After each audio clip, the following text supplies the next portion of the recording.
राम जी ने बोला, लक्ष्मण ऐसा क्यों कह रहे हो? लक्ष्मण जी ने क्या कहा पता है?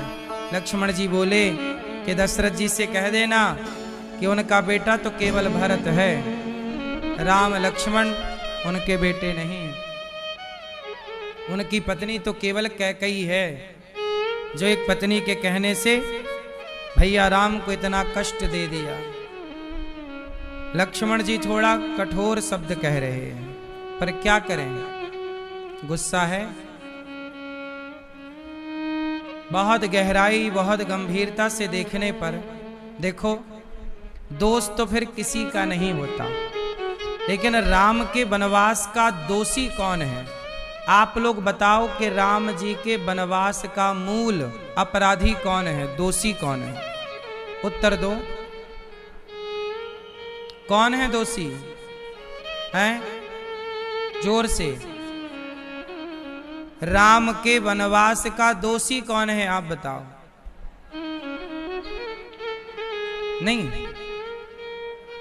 नहीं बताओगे? राम जी के वनवास का दोषी कौन है?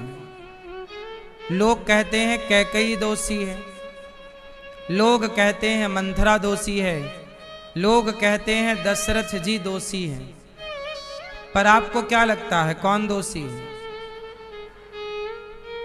है? जोर से। कोई दोषी नहीं है। हमें नहीं लगता कि कोई दोषी है। यह एक समय का चक्र है। यह क्या है? केवल समय का चक्र है। ऐसी ही कथा सुनने के लिए चैनल को सब्सक्राइब जरूर करें। अमीर बना दे, समय कब आपको गरीब बना दे। इसलिए कहते हैं कि जब अमीर बनो तो घमंड ना करना, अगले ही क्षण आप गरीब हो सकते हैं। सुखी हो जाओ तो ज्यादा अभिमान ना करना, अगले ही क्षण दुखी हो सकते हैं।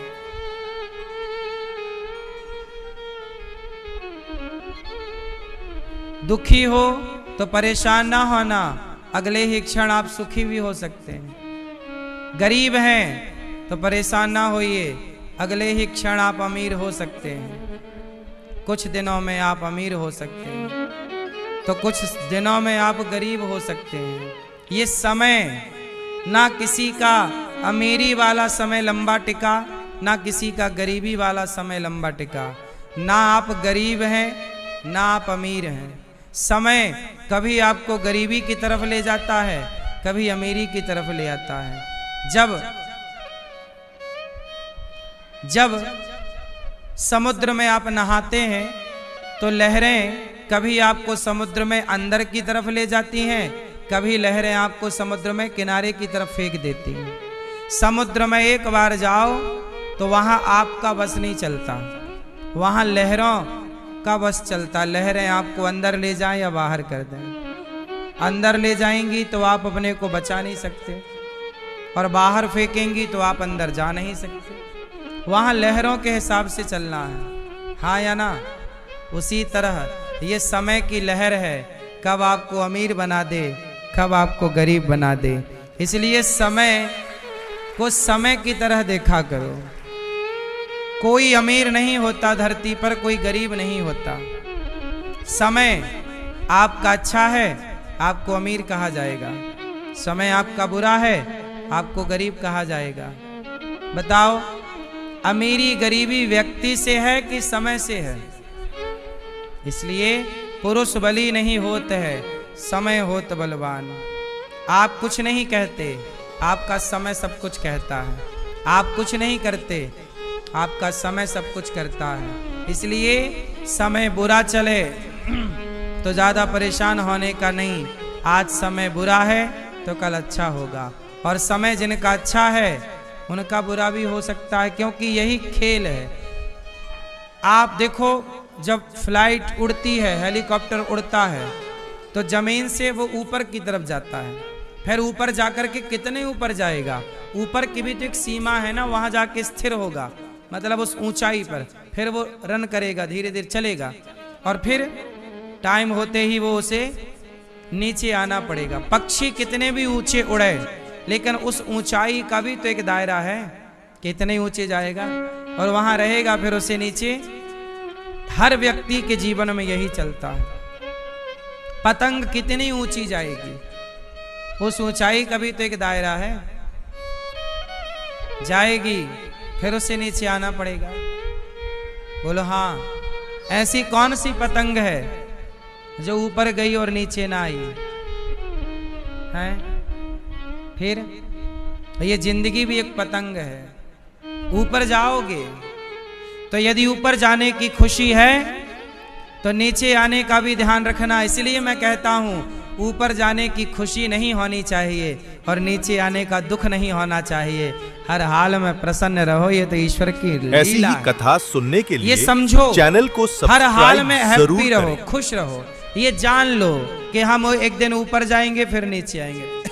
यही चलता है जिंदगी। आप मशीन पे, जब आप वेंटिलेटर पे जाते हैं तो वहां पे एक मशीन सिग्नल देती है ऐसे, यूं यूं यूं यूं, ऊपर नीचे। बोलो हाँ, एक क्षण में ऊपर ले जाएगी लाइन, फिर दूसरी क्षण नीचे, फिर दूसरी लाइन ऊपर, फिर तीसरी नीचे, चौथी ऊपर, पांचवी नीचे। हाँ या ना? नहीं। ये लाइन जिंदगी की ऊपर नीचे ऊपर नीचे ऊपर नीचे, यही खेल है। एक दिन आप ऊपर जाते हैं, फिर नीचे आते हैं, फिर ऊपर जाते हैं। शेयर बाजार क्या होता है? ऊपर जाता है फिर नीचे आता है, फिर ऊपर जाता है फिर नीचे आता है। यही ना सिस्टम है। इसलिए आपको समझना है कि जीवन में ये जो उतार चढ़ाव है, ये इससे आपको प्रभावित नहीं होना। इसलिए हमारे संत जन कहते हैं कि अच्छा वक्त आए, समय अच्छा आए तो ज्यादा खुशियां ना मनाओ, और बुरा वक्त आए तो आंसू ना बहाओ। हर हाल में ईश्वर की लीला का अनुभव करो। ये तो ईश्वर का खेल है। आप मस्त रहो। तेरे फूलों से भी प्यार, तेरे कांटों से भी प्यार। हे मैया, आपके हाथ में क्या है? बोलो। आप सबसे पूछ रहा हूं सवाल, बताओ आपके हाथ में क्या है? उत्तर दो, क्या है? बोलो, क्या है आपके हाथ में? आपके हाथ में क्या है?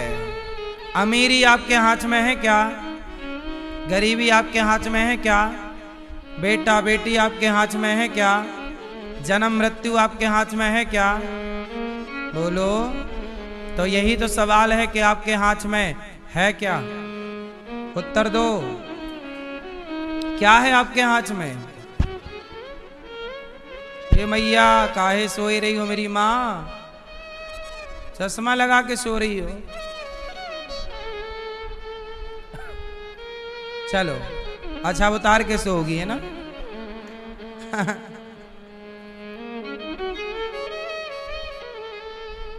सुनो, आपके हाथ में क्या है?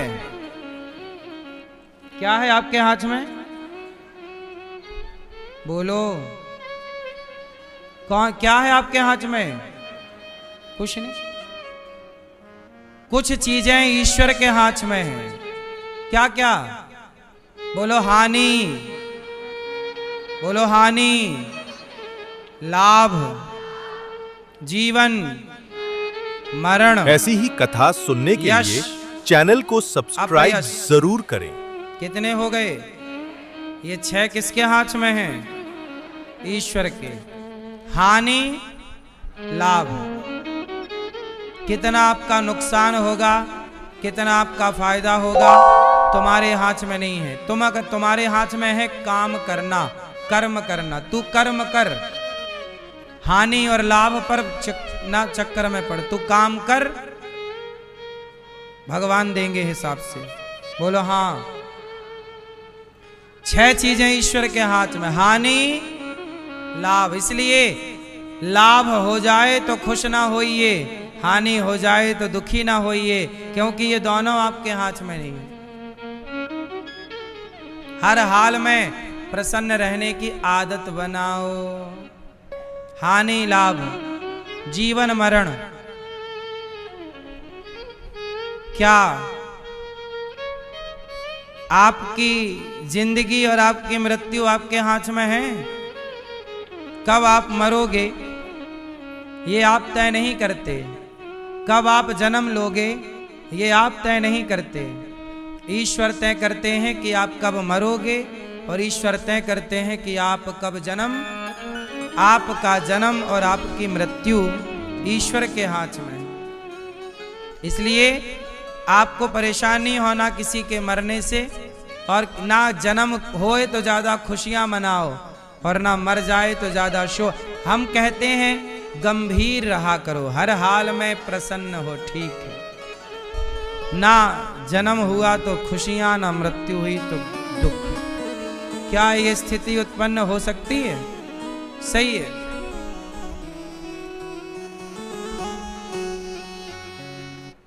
हानि लाभ जीवन मरण यश, कितना आपका यश होगा और कितना आपका। इसलिए देखो ये दास अनिरुद्ध, हमारा अपयश भी होता है। हमारा क्या होता है? अपयश। लोग हमारी बुराई और आलोचना और निंदा भी करते हैं। हमारा बहुत अपयश भी होता है और यश भी होता है, तो हम कभी परेशान नहीं होते। हम यश पाकर के खुशी नहीं होते और अपयश पाकर दुखी नहीं होते। हर हाल में अपने आनंद में रहते हैं, क्योंकि हम जानते हैं कि यश अपयश ये भगवान के हाथ में। लोग हमें गाली देते हैं, हमें कोई फर्क नहीं पड़ता। लोग हमारी आरती उतारते हैं, हमें उससे भी कोई फर्क नहीं पड़ता। आप आरती उतारो हमारी या आप हमें गाली दो, हमें कोई मतलब नहीं। हम केवल अपना काम करते हैं। आप हमें गाली दो तो भी हम आपका बुरा नहीं करेंगे, आप हमारी आरती उतारो तो भी हम आपका बुरा नहीं करेंगे। आरती उतारने वाले और गाली देने वाले जब दोनों मिलेंगे तो हम दोनों को गले लगा करके अपना संस्कार का परिचय देंगे। भैया आप ठीक हैं, हमारे अंदर नफरत ना पैदा होगी। ऐसा नहीं कि आप हमारी आरती उतारो तो हमारे अंदर आपके प्रति अधिक प्रेम हो जाए और आप गाली दो तो आपके अंदर नफरत हो जाए। ना तो गाली देने वाले के लिए हमारे भीतर नफरत है और ना आरती उतारने वाले के प्रति अधिक प्रेम है। समभाव है सबके लिए, एक स्थिति है। बात समझ में आ रहे हैं?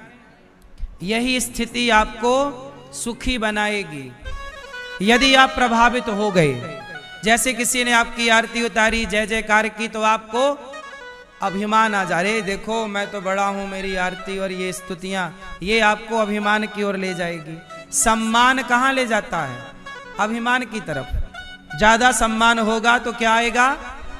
बोलो, अभिमान। इसलिए मैं सम्मान को महत्व नहीं देता, क्योंकि सम्मान के बदले मुझे अभिमान आ सकता है और वो अभिमान मेरा सबसे बड़ा दुश्मन है। और यदि अपमान को महत्व दिया जाए, आपका कोई अपमान करे तो आपका अपमान आपको क्रोध दिलाता है, आपको गुस्सा बहुत आती है जब कोई आपको गाली देता है, कोई आपका अपमान करता है। अपमान क्या देता है? क्रोध। जोर से, अपमान क्या देता है? ऐसी ही कथा सम्मान क्या सुनने देता के लिए है? चैनल को सब्सक्राइब जरूर करें। बात समझ में आ रही है तो बोलना सीखो, याद होंगी चीजें। सुनने का मतलब यही है, रिवीजन के साथ सुनो। चलो, जब सम्मान होगा तो क्या आएगा? अभिमान। और अभिमान आपका मित्र है कि शत्रु? और जब आपका अपमान होगा तो क्या होगा? क्रोध। क्रोध आपका मित्र है कि शत्रु? दोनों ही स्थिति में आपको शत्रु प्राप्त हो रहे हैं। क्रोध भी आपका दुश्मन है और अभिमान भी आपका। सम्मान से अभिमान आने की संभावना है और अपमान से क्रोध आने की संभावना है। इसलिए मैं सम्मान और अपमान दोनों को स्वीकार ही नहीं करता, तो क्रोध और अभिमान आने की संभावना खत्म। दोनों तब आएंगे जब मैं स्वीकार करूंगा। इसलिए देखो, मेरा बहुत लोग आकर के, भारत के लोग दुनिया के लोग आ करके मुझे सम्मान पत्र भी देते हैं, पर मैं किसी भी सम्मान का सम्मान तो कर लेता हूं, लेकिन उस सम्मान से बहुत ज्यादा मैं प्रसन्नता व्यक्त नहीं करता। जी मैं बहुत खुश, देखो आज मुझे सम्मान मिला, नहीं, क्योंकि मुझे विश्वास है कि सम्मान इस धरती का सबसे बड़ा क्या है, भगवान हमें स्वीकार कर लें, इससे बड़ा कोई सम्मान नहीं हो सकता। भगवान हमें स्वीकार करें, ये सम्मान है। हम सांसारिक सम्मान में, आप लोग क्या चाहते हो कि हमारा वो व्यक्ति सम्मान करे, आप सम्मान के भूख रखते हो और आपकी ये भूख सारी जिंदगी रहती है, सम्मान की भूख, सम्मान की चाह। लेकिन ये सम्मान की जो चाह है ये आपको परेशान करती रहती है। इसलिए कहता हूं कि सम्मान की चाह ही छोड़ दो। मेरा सम्मान उतना ही होगा जितना ईश्वर चाहेंगे, और मेरा अपमान उतना ही होगा जितना ईश्वर चाहेंगे। जब मेरे हाथ में है ही नहीं सम्मान और अपमान, तो मैं परेशान क्यों हुआ हूं? मैं भगवान का चिंतन करूं ना, वो चाहेंगे तो जो कोई समझदार लोग चक्कर में नहीं पड़ते, जो अज्ञानी हैं वो सम्मान और अपमान पा करके सुखी या दुखी होते रहते हैं। बोलो हाँ।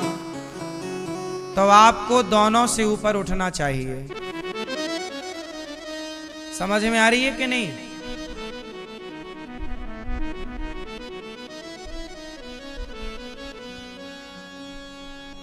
दशरथ जी ने कहा कि राम नहीं आए।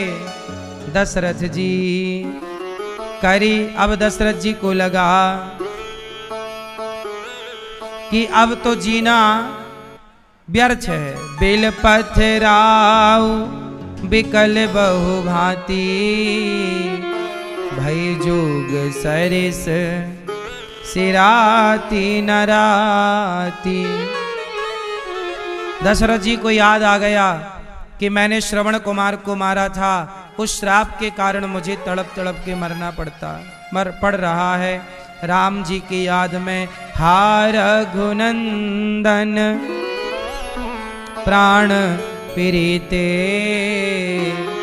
तुम बिन जियत बहुत दिन बीते। दशरथ जी बोले बहुत जी लिया राम, तुम्हारे बिना अब जिया ना जाएगा। देखो राम जी के वियोग में दशरथ जी कह रहे हैं बहुत जी लिया, अब ना जिया जाएगा। और राम राम कही राम कही, राम राम कही राम, राम राम कही राम कही, राम राम कही राम। तनु परिहरि रघुवर बिरह, राव गयऊं सुरधाम। दशरथ जी ने राम राम कहते हुए शरीर छोड़ दिया, प्राण निकल गए, मृत्यु हो गई दशरथ जी की। सोचो आज जगत के पालनहार भगवान के पिता की मृत्यु हो गई। भगवान के पिता को भी तो मरना पड़ा, फिर तुम और हम ना मरेंगे? इसलिए बहुत जी लिया, अब मरने की तैयारी कर लो।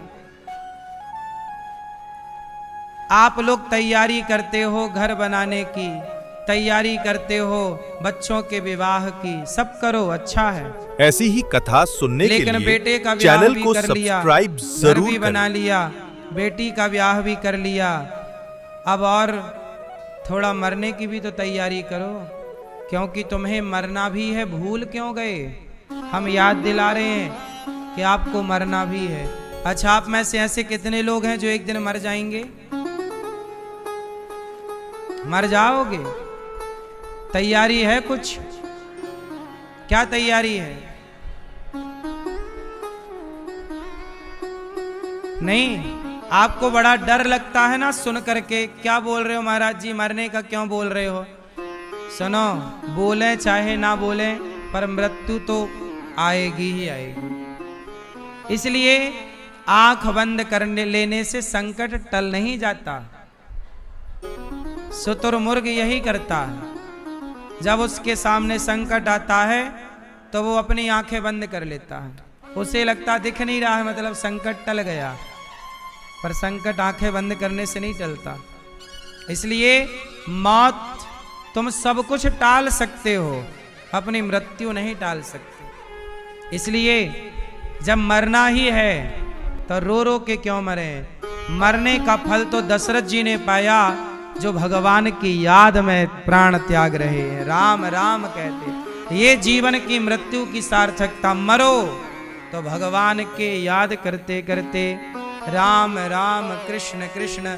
भगवान हे प्रभु अब हम आ रहे हैं, हे प्रभु हमें स्वीकार कीजिए, हे प्रभु अब आपके चरणों के सिवा कहीं मन ना लगे। संसार की जिम्मेदारियां पूरी कर लो, दे दो जिम्मेदारियां, मुक्त हो जाओ।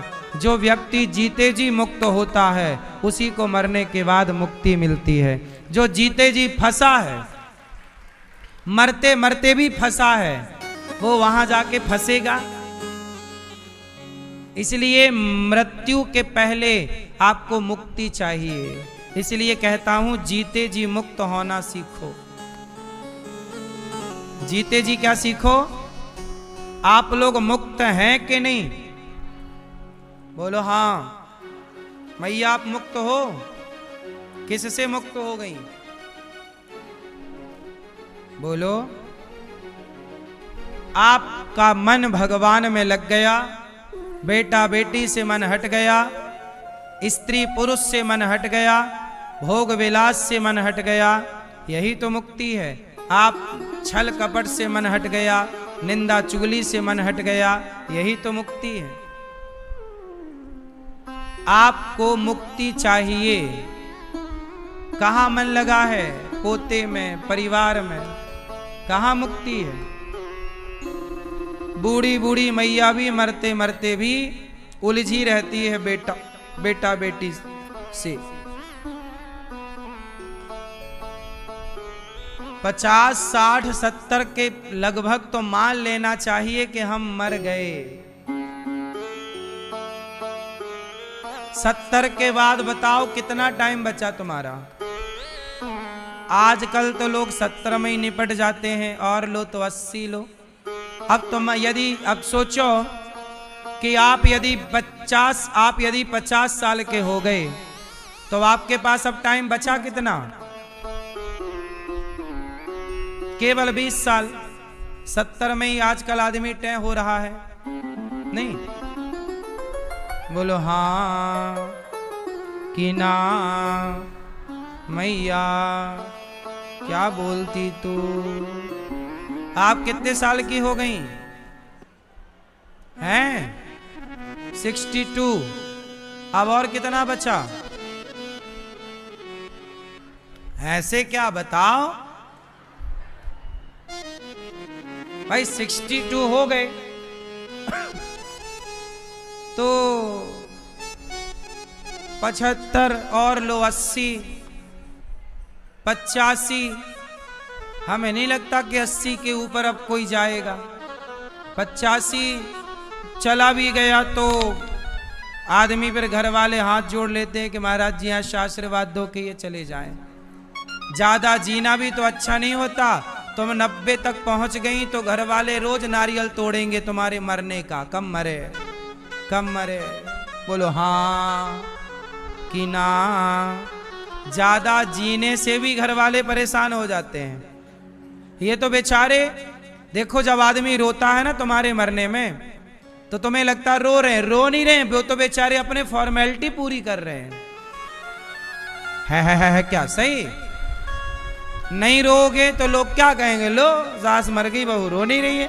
तो बेचारे सब लोग रोते नहीं है, औपचारिकताएं पूरी करते हैं। क्या करें, रिवाज ऐसा है। नहीं रोए तो जमाना ताना मारेगा। लो रोए नहीं, इसलिए भैया रो लो। आपको क्या लगता है? रे राम राम हमारे लिए कितना रो रहे हैं, उनके मन में लड्डू फूट रहे हैं, ठीक मर गई। संसार को फर्क नहीं पड़ता कि आप जिंदा हैं कि आप मर गए। ये दुनिया आपसे राम राम भी करती है तो अपने स्वार्थ से करती है, वरना किसको किससे मतलब है बताओ? हाँ या ना? हाँ, सुख के सब साथी, दुख में ना कोई। मेरे राम तेरा नाम एक साचा, दूजा ना कोई।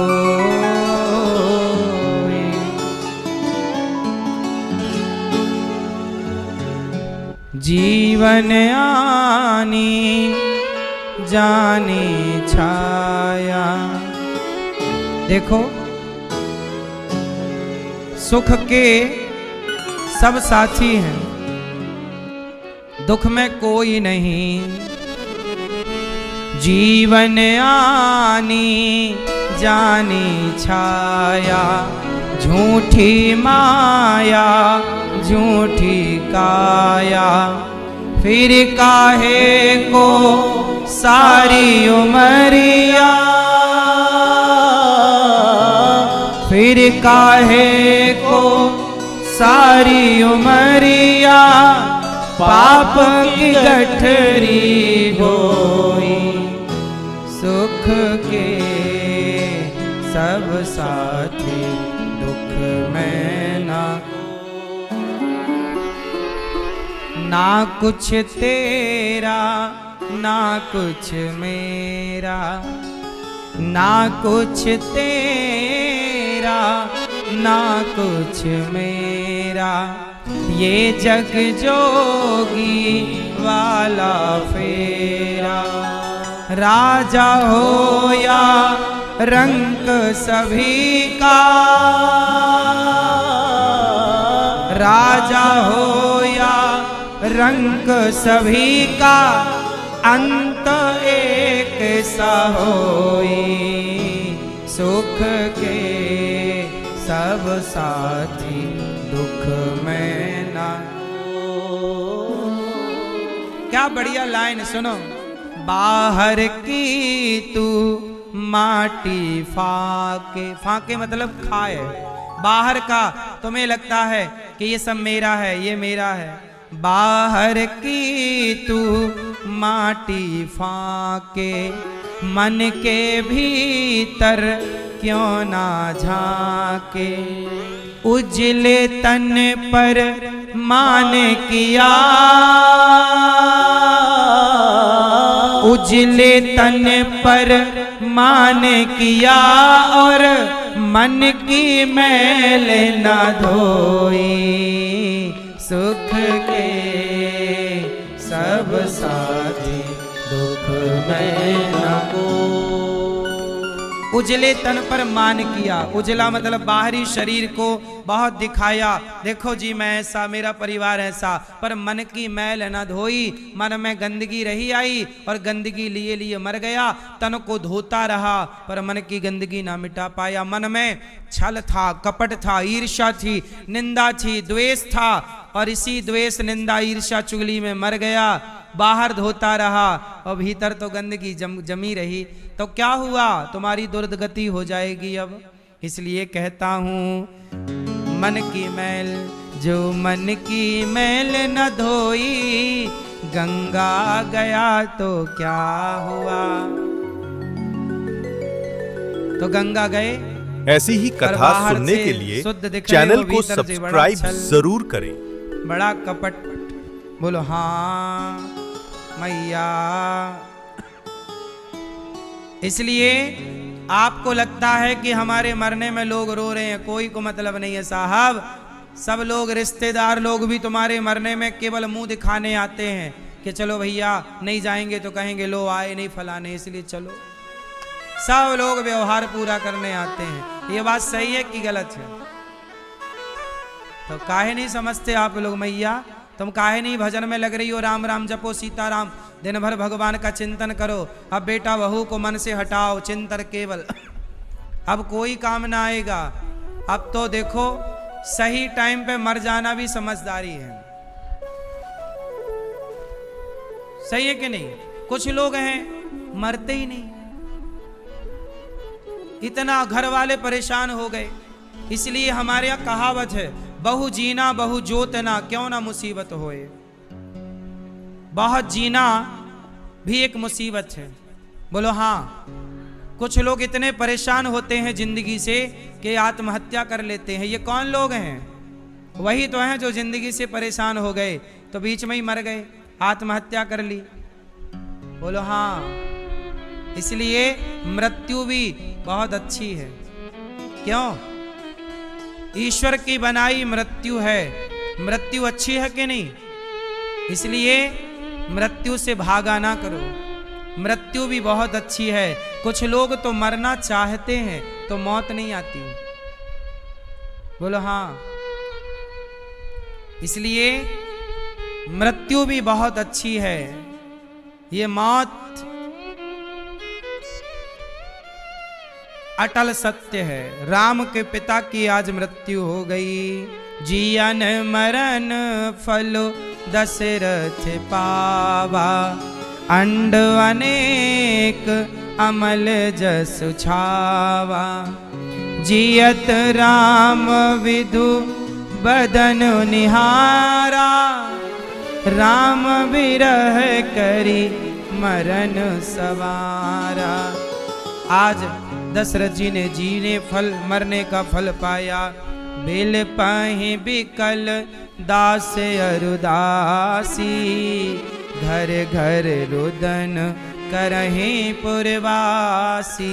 दशरथ जी की मृत्यु हुई तो घर घर लोग रो रहे हैं। सारे घरों में दुख का साया है, सब परेशान हैं। दशरथ जैसे धर्मात्मा राजा चले गए। याद रखना भक्तों, मरने पर भी लोग रोते हैं, पर किसके मरने पर? जो व्यक्ति परम धर्मात्मा होता है, जो व्यक्ति बहुत अच्छा होता है, उसके मरने पर दुश्मन भी रोता है कि यार वो व्यक्ति अच्छा था।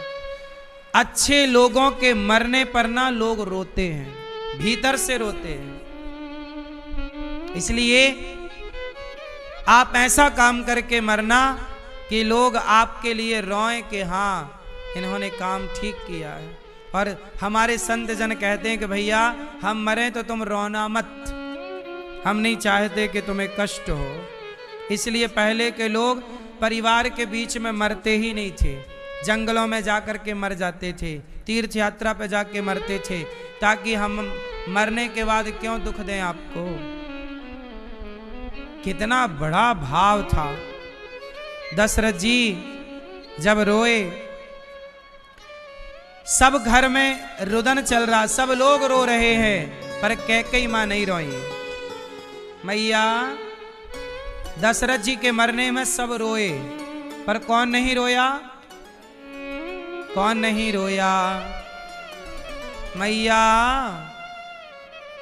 बैठ जाओ मेरी मां। दशरथ जी के मरने में कौन नहीं रोया? कैकेयी और मंथरा।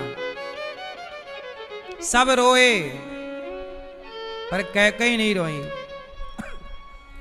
तब दशरथ जी को पानी में तेल में डुबा के रखा गया, उनकी बॉडी को खराब ना हो। गुरु वशिष्ठ जी ने भरत जी को सूचना पहुंचाई, और गुरु वशिष्ठ जी ने जब भरत जी को सूचित किया तो भरत जी रथ पर जैसे थे वैसे ही बैठकर आए। आज भरत जी को बड़े अपशगुन हो रहे। अच्छा, राम वनवास चले गए और पिता की मृत्यु हो गई, ये बात दशरथ जी के, ये बात भरत जी को पता नहीं चली। ये बात भरत जी को पता नहीं चली।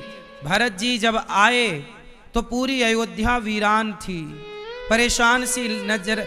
जो भरत जी को देखता वो नजर फेर लेता, कोई भरत जी को देखना नहीं चाहता था, क्योंकि सबको यही लग रहा था ना कि पूरे फसाद की जड़ भरत जी हैं। अभी तो भरत जी को अपना पक्ष रखने का मौका मिला नहीं। अब भरत जी सब तरफ देखे पर कोई चहल पहल नहीं, कोई मुस्कुरा नहीं रहा है, किसी के घर पर दीपक नहीं जल रहा है, कोई खुश नहीं है। सबके घर के बंधनवार सूख चुके हैं। किसी के घर में रंगोली नजर नहीं आई, किसी के द्वार पर शाम का दीपक नजर नहीं आया। भरत जी को लगा भैया ये अयोध्या में क्या हो गया, किससे पूछूं।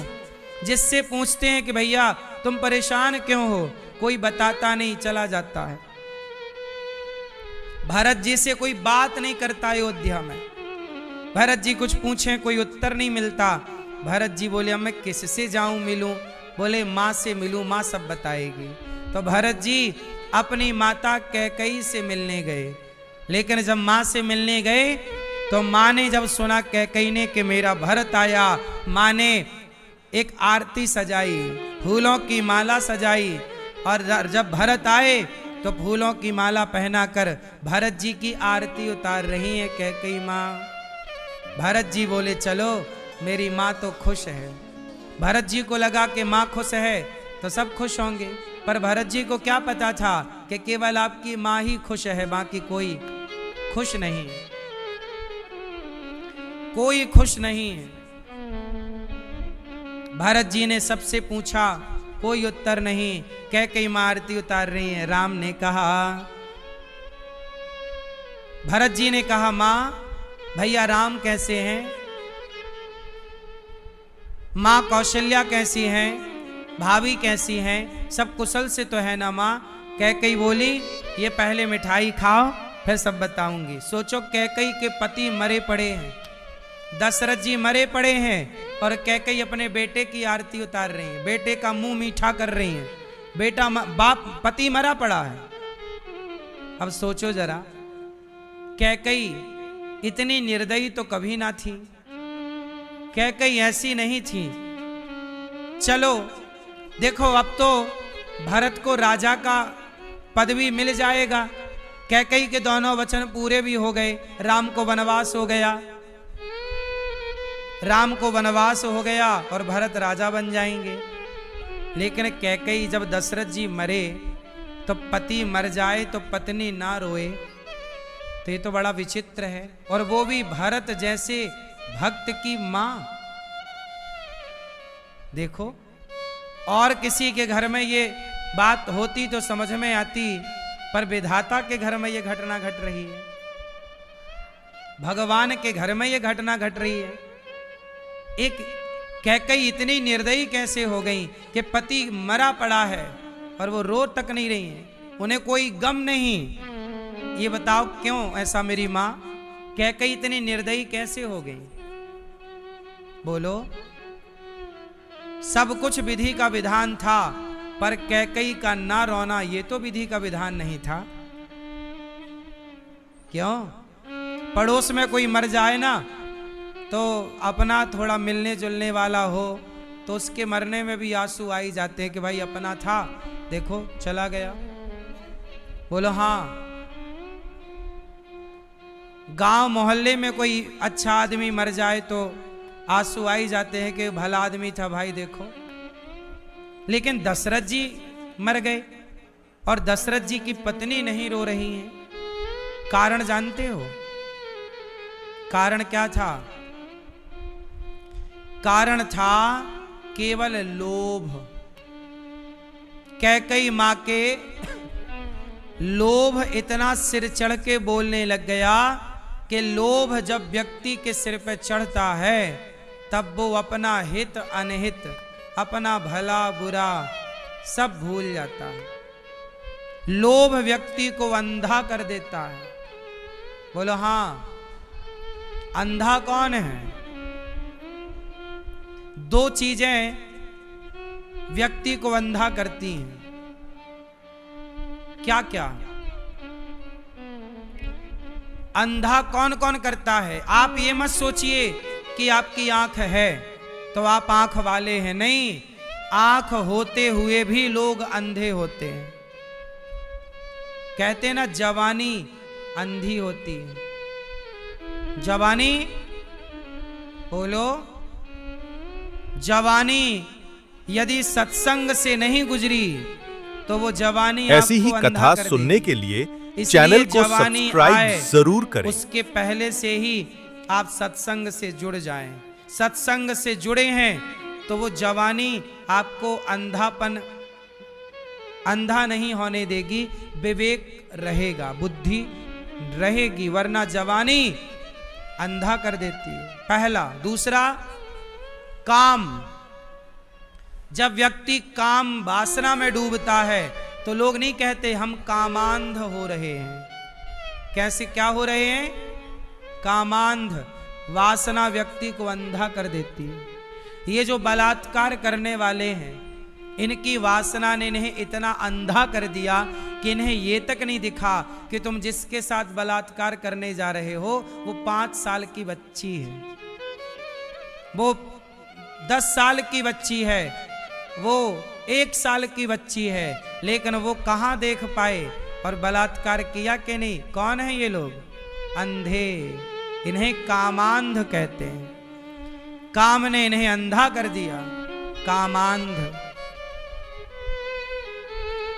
तो जवानी अंधी, कामांध, और तीसरा अंधापन है लोभ। जब व्यक्ति लोभी होता है तो फिर उसे कुछ नजर अंधा हो जाता है। उसका उदाहरण है कैकेयी माता।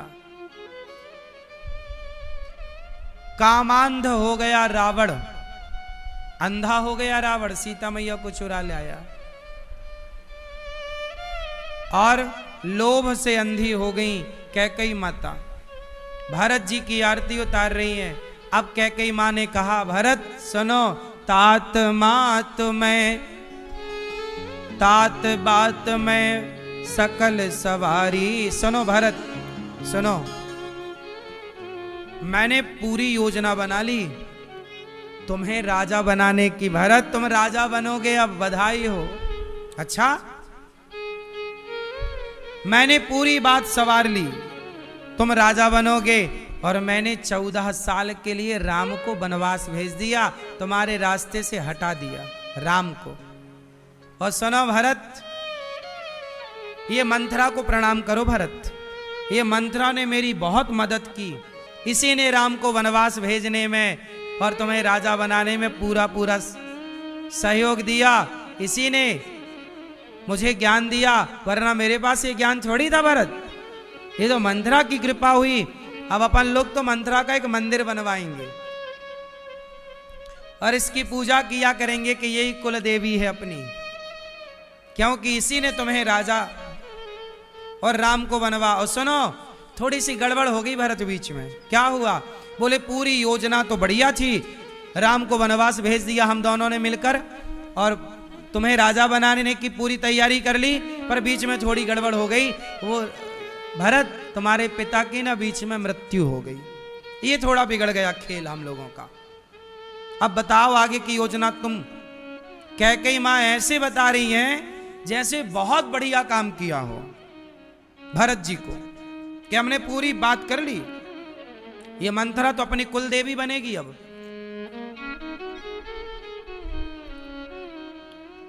अब तो भरत जी समझ गए।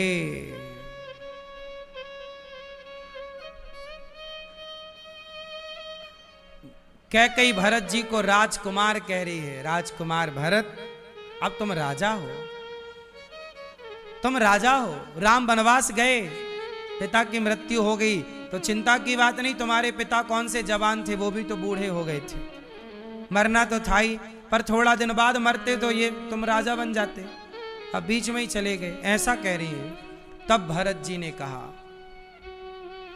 सुनी सुठी सहम्यऊ राजकुमारी, राजकुमारू पाके छत जनु लाग अंगारू।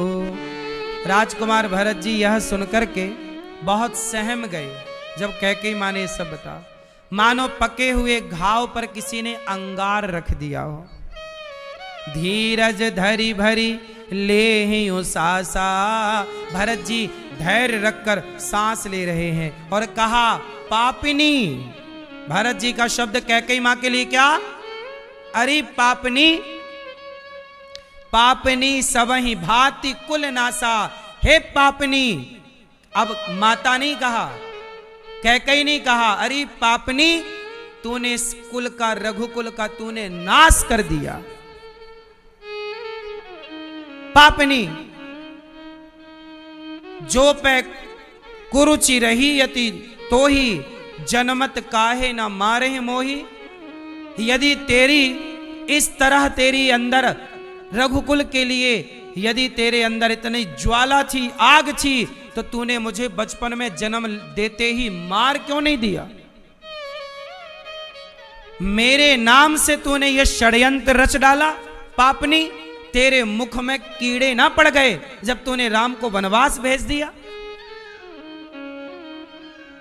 पेड़ काटते पालेऊ सींचा, तूने पेड़ काट करके पत्तों को सींचना चाहा। क्या पेड़ की जड़ काट देने के बाद पत्तों को हरा भरा रखा जा सकता है? कैकेयी को डांट रहे हैं भरत जी। इस सूर्य वंश में दशरथ जी सरीखे पिता और लक्ष्मण जैसे भाई मिले, परंतु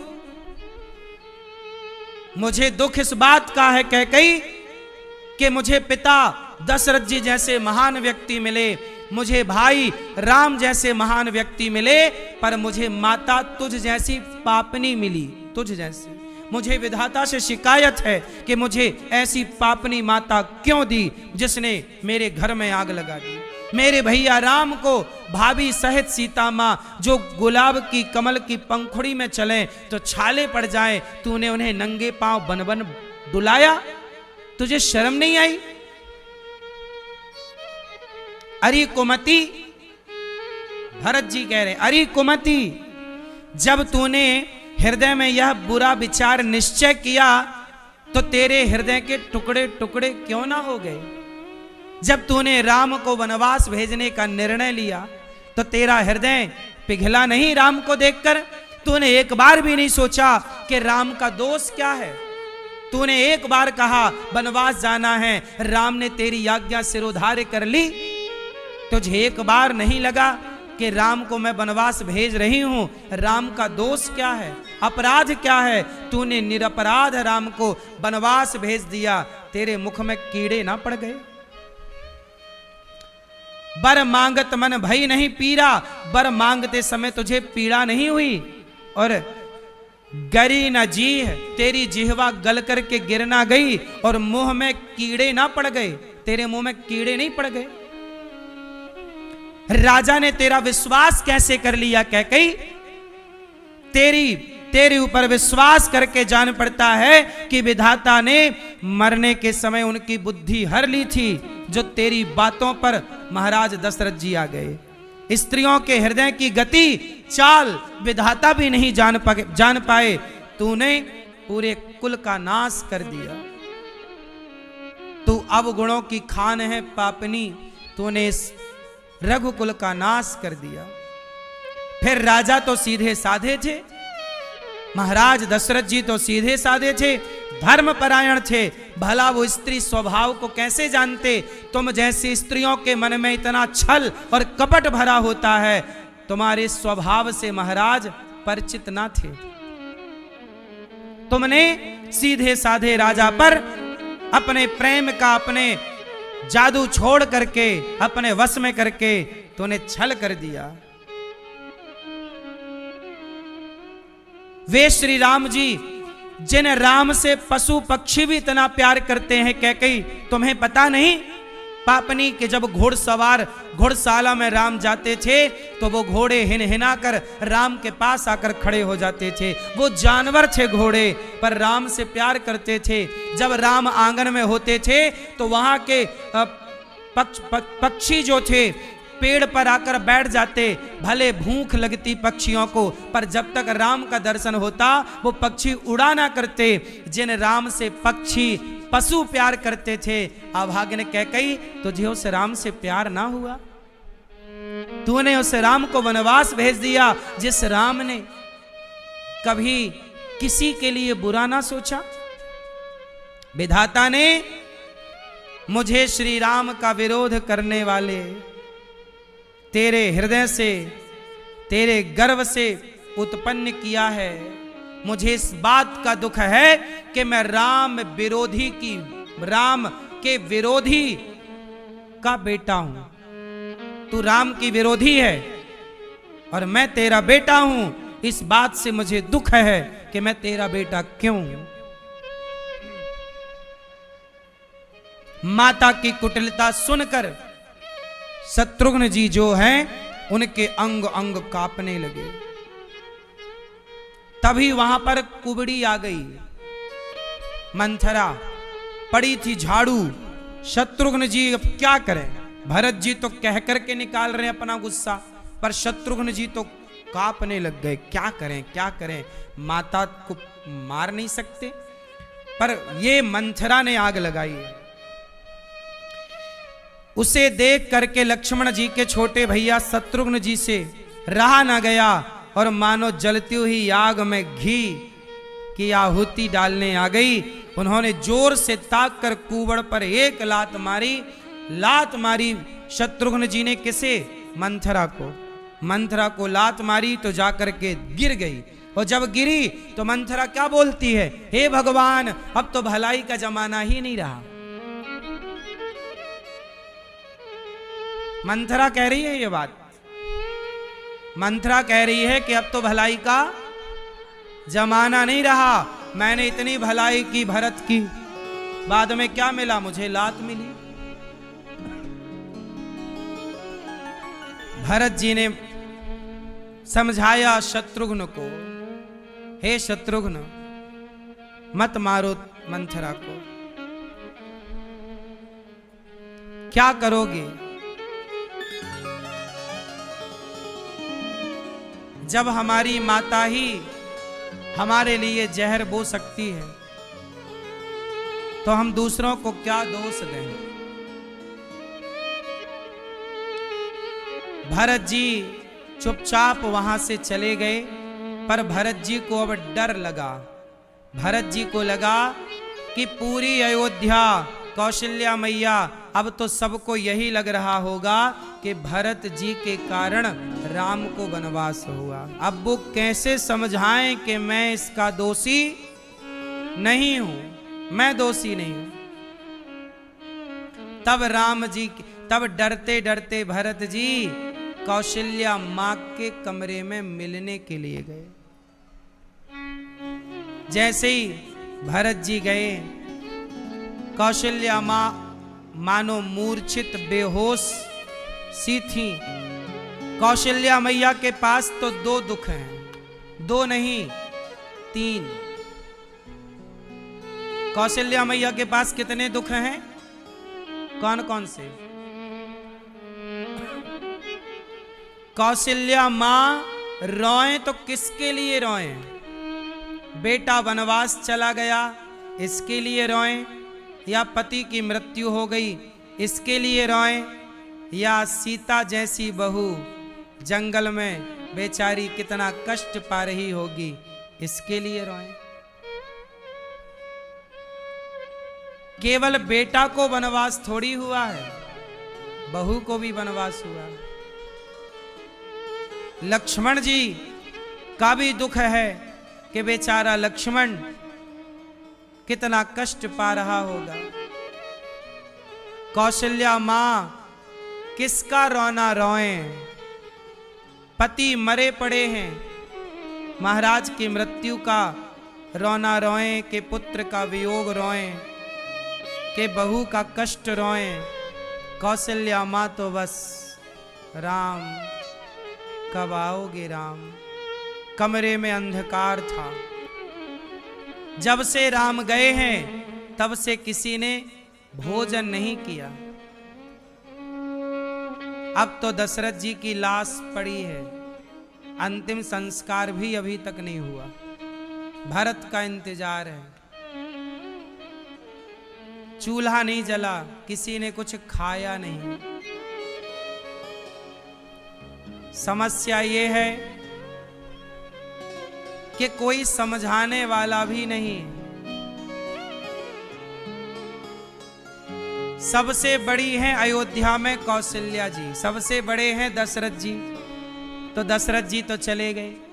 अब पूरी अयोध्या में सबसे बड़ी कोई हैं तो कौशल्या जी हैं, और कौशल्या माता ही सबसे बड़ी हैं, और उन्हीं के पास सबसे ज्यादा दुख है। देखो मेरी मां, तुम तो सामान्य बेटे की माता हो, तुम तो सामान्य बेटे की माता हो, पर जो जगत के पालनहार की माता कौशल्या हैं, उनके जीवन में भी दुख आया, उनके जीवन में भी कष्ट आया। इसलिए दुखों से भाग कर मत जाओ, दुखों का डट कर सामना करो। तुम कहती हो ना कि हम तो बहुत बड़े भक्त थी भगवान की, हमने तो बड़ी पूजा की, फिर हमारे जीवन में ये दुख क्यों आया? तो बताओ, क्या कौशल्या माता से ज्यादा पुण्यात्मा हो आप लोग? बोलो। आप कहती हो कि हम तो बड़े पुण्यात्मा हैं, हमने तो कोई पाप नहीं किया, हम तो सदा पूजा करते आए। तो क्या कौशल्या माता से ज्यादा पुण्य इस धरती में किसी स्त्री या किसी पुरुष के हैं? लेकिन वो पुण्यात्मा कौशल्या मां को भी विधवा होना पड़ा कि नहीं? बोलो। तो जगत की पालनहार की माता को भी यदि विधवा होना पड़ा, तो फिर यदि आपके जीवन में ये संकट आए तो रोती क्यों हो? क्योंकि ये तो प्रकृति का खेल है। दुखों से तो गुजरना ही पड़ेगा, चाहे वो भगवान की ही माता क्यों ना हो। इसलिए कोई भी दुख आए, हर दुख की तैयारी रखो। इसलिए हम पहले कह चुके, सुख पाकर सुख के आदी मत हो जाइएगा, क्योंकि दुख भी मुंह फाड़े खड़ा है। यदि सुख तुम्हारे पास आता है तो दुख भी तुम्हारे पास ही आएगा। कौशल्या मां को राम जैसे बेटे का सुख मिला, तो राम जैसे बेटे का वियोग का दुख भी मिला। बैलेंस, तराजू के दो पलड़े। तराजू में कितने पलड़े? दो। हिसाब तब होगा जब दोनों पलड़े बराबर होंगे। बोलो। तो कौशल्या मां को सुख मिला राम जैसा बेटा पाकर। एक पलड़ा यह है कि कौशल्या मां कितनी भाग्यशाली है कि जगत के पालनहार को दूध पिला रही है। और यही हाल यशोदा मां का है। कितनी भाग्यशाली हैं यशोदा, जगत के पालनहार परमात्मा को छाती से लगाकर अपना दूध पिलाती हैं। लेकिन दोनों माँओं को, चाहे कौशल्या माँ हो या यशोदा माँ हो, दोनों माँओं को यदि भगवान जैसा बेटा मिला तो दोनों माँओं को भगवान जैसे बेटे का वियोग भी मिला। और जितनी खुशी हुई उतने आंसू बहा के हिसाब बराबर करना पड़ा। ये प्रकृति है। बैलेंस, सुख भी और दुख भी। आप लोग परेशान होते हैं, आप सुख पाकर सुख के इतने आदी हो जाते हैं कि फिर आपको दुख सहा नहीं जाता। इसलिए हम कहते हैं सुख पाकर भी आदी ना होना, क्योंकि इस सुख के बाद दुख है। तुम्हें नजर नहीं आ रहा है पर है। राम जैसे बेटे का सुख भी मिला, तो राम जैसे बेटे के वियोग का फिर ये कहानियां, ये लीलाएं हमें क्या मैसेज दे रही हैं? हर परिस्थिति में हम अपने आप को मजबूत करें। हर हाल में क्या समझें कि यह ईश्वर का खेल है। मिलना बिछड़ना, यह क्या है? ईश्वर का खेल है। इसलिए मेरी मां कभी भी अभिमान में ना जीना कि मेरे पास ये है तो मैं इस चीज का अभिमान, जिस दिन उस चीज का अभिमान होगा उसके अगले दिन ही वो चीज समाप्त हो जाएगी। हाँ या ना? भगवान कहेंगे इसका ही तो अभिमान था, चल वापस कर। रावण को लंका का अभिमान हो गया, लंका वापस ले ली कि नहीं? लेकर के विभीषण को दे दी। बोलो हां कर ले अभिमान। इसलिए हर परिस्थिति में सुदामा गरीब थे, पर सुदामा जब द्वारिका गए तो भगवान ने उन्हें सुदामा को विश्वकर्मा को भेजकर बढ़िया नगर बना दिए। सुदामा धनवान हो गए। जब सुदामा को पता चला कि ये नगर भगवान ने दिए सोना चांदी का, सुदामा की पत्नी सोने की थाल पर